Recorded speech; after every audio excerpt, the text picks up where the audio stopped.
बुलंदशहर खुर्जा से breaking news में देखी कुछ खास खबर। खुर्जा जेवर अड्डा चौराहे पर भीषण जाम में फंसी 2 एम्बुलेंस, बजता रहा सायरन।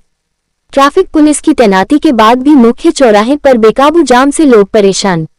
मार्ग पर महिला अस्पताल होने के कारण मरीज लेकर कई बार गुजरती है एम्बुलेंस। रोड किनारे अतिक्रमण, खड़े वाहन और रेहड़ी बनती है जाम का कारण।